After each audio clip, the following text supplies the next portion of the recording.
హిందూ పురాణాల ప్రకారం హిమాలయాల్లో ఉన్న కేదార్నాథ్ ఆలయానికి చాలా విశిష్టత ఉంది. ద్వాదశ జ్యోతిర్లింగాలలో ప్రముఖ స్థానం ఉంది. చరిత్ర ప్రకారం ఈ ఆలయాన్ని పాండవులు మహాభారత యుద్ధం తర్వాత వారి చివరి దశలో నిర్మించారని ప్రశస్తి. ఈ కేదార్నాథ్ ఆలయం చార్ధామ్ యాత్రలో ముఖ్య పుణ్యక్షేత్రం. ఈ ఆలయ నిర్మాణ శైలి ఎలా ఉందో చూద్దాం. ఇది సముద్ర మట్టానికి 3583 మీటర్ల ఎత్తులో ఉంటుంది. ఇది నాగారా శైలి నిర్మాణానికి సంబంధించినది. అంటే గుడి నిర్మాణానికి ఉత్తరాదిన నిర్మించే ఒక విధానం.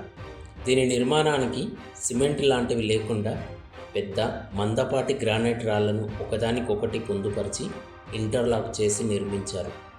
భూకంపాలు, వరదలు, మంచు తుఫానులు వంటి కఠిన వాతావరణ పరిస్థితులు ఎదురైన ఈ శిలా నిర్మాణం ఆలయాన్ని రక్షిస్తుంది. 8వ శతాబ్దంలో ఈ ఆలయాన్ని పునర్నిర్మించి కేదార్నాథ్ని ముఖ్య యాత్రాస్థలంగా మార్చారు ఆది శంకరాచార్యులు.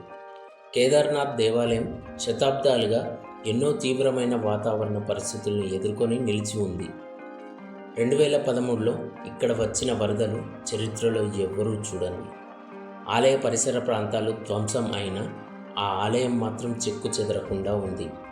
ఆ వరదల సమయంలో వందల మంది ఆ ఆలయం లోపల ఉండి రక్షించబడ్డారు.